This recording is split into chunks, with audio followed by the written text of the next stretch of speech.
I didn't think it was going to be possible, but things are about to get worse.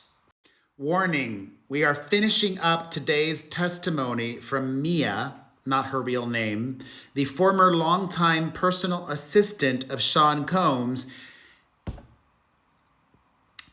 What we're about to hear is, oh. Hello, my fam. It is Perez, the queen of all media, the original influencer, and your number one source for everything Diddy drama. I've already made 3 videos about the absolute bonkers day in court today. Check those 3 previous videos out to be fully caught up. But back to the witness stand and Mia, who is testifying in the federal trial against the disgraced music mogul, where he is facing trafficking, racketeering, and charges. In addition to working as his personal assistant, Mia ultimately also worked for his Revolt production company, which was responsible for creating television and film. She testified today, however, that there were times he would take projects or credits on them away from her, or threaten to do so when he was angry. Mia recounted a time where Diddy took her phone and threatened to use anything he found against her. She testified about a time he took her phone and ran off, injuring her as she tried to grab the device back, and later threatening to use anything incriminating he found. Mia says that she was with Diddy at his Revolt media production offices when he borrowed her phone to make a call and then ran off with it rather than handing it back. Psycho. Mia was scared her boss would see a text to his stylist where she had bad-mouthed him. She chased after him, who slammed her arm in a bathroom door multiple times when she tried to follow him to get her phone back. Psycho. He eventually ran into the street outside and left, leaving Mia with a badly bruised arm that she thought might have been broken. When she saw Diddy later that day, he told her, "I wouldn't want someone going through my phone if I had what you had in there either. I sent all of your compromising or inappropriate photos to my phone so that I got something on you, just in case you got something on me." Blackmail, coercion, extortion, what the fuck? It seems like he was lying, though. Mia said that she was relieved to know she didn't actually have anything compromising on the device. The jury then saw emails that Mia sent to other staff members after the incident, people who knew what happened, where she asked for someone to pick her up because she was stranded without her phone. When asked what happened, Mia said in the emails it was an in-person story. She testified that the comment was a reference to never putting stories involving violence into an email. Mia testified that whenever Diddy would get violent with her, she always wondered if there was something wrong with me that I would make him so upset.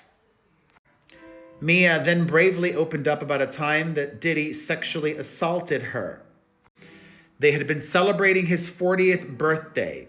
He poured her 3 shots of vodka in a hotel penthouse, and then he kissed her as he put his hand up her dress. She said, "I was shocked." And that wasn't the only time. She testified about another sexual assault in 2009 or 2010 at Diddy's home in Los Angeles. Mia said she was on the bottom of a bunk bed when she was awakened by Diddy on top of her. Asked if she wanted to have sex with him, a tearful Mia said no, and, quote, "it was very quick." Mia earlier testified that she wasn't allowed to lock the doors when she was staying with Diddy, which she did whenever she was working with him. This poor woman was so brainwashed. She told the jury today, "I made a lot of excuses for him in my head." The night of his birthday, she says the following morning, afterwards, she woke up clothed on a chair in the main room of the penthouse Diddy had rented. You can put the pieces together. Mia says that she never fought back against his sexual advances because, quote, "I didn't want to die or get hurt."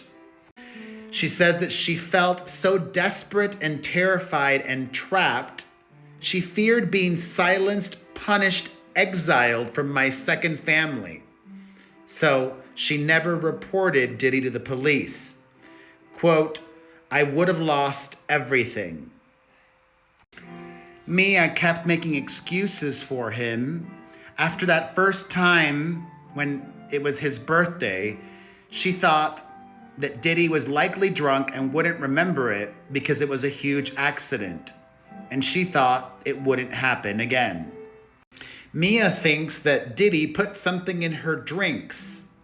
She says, "I remember thinking like, whoa, did I not eat or something? Because they affected me. Like, I felt like they hit me kind of hard. I was in my 20s in New York and 2 shots would not have made me feel that way." And the time when he raped her in his house, there were other people there. Mia told the court, remembering Diddy telling her to shh. There was another time she testified when she was packing things in a bedroom and Diddy entered, telling the court that he had his manhood out. He grabbed my head and put it on there. She was explicitly asked, "Did he put his pee in your mouth?" "Yes," Mia told the court. "Did you want to give Mr. Combs oral?" "No," Mia told the court. Asked why she didn't tell him no, she testified, "I couldn't tell him no about a sandwich. I couldn't tell him no about anything." Mia told the court that she did not want to be talking about this, but that I have to tell the truth, the whole truth, and nothing but the truth. And also I have a moral obligation because when you're scared into silence, these things continue to happen to others. Mia told the court that the sexual assaults by Diddy were the most traumatizing, worst thing that has ever happened to me. Mia also talked about a time where Diddy assaulted her on a private plane. She said that she was worried he would fire me and ruin my future. I knew his power and his control over me. Mia said the sexual assaults were sporadic and didn't follow a pattern, but that they would happen when Diddy didn't have a girlfriend around. Mia said after the sexual assaults, she would keep it moving. There wasn't time to stop and think and reflect on anything. Just keep it moving like it never happened. Mia testified that one of Diddy's other former assistants had previously told Diddy's chief of staff, we've spoken about her before, that she thought that Diddy had hit Cassie. After that assistant alerted his chief of staff about the abuse that she believed was happening, she was fired. Combs also then told Mia that the woman filed a lawsuit. He said if there was a lawsuit, I would have to get up on the stand and defend him and say, you know, what he wanted me to say.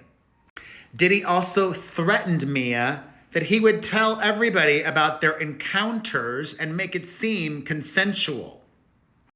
Mia also said she felt she couldn't talk to the police because the police, usually in the past, were on his side whenever there were interactions with authority.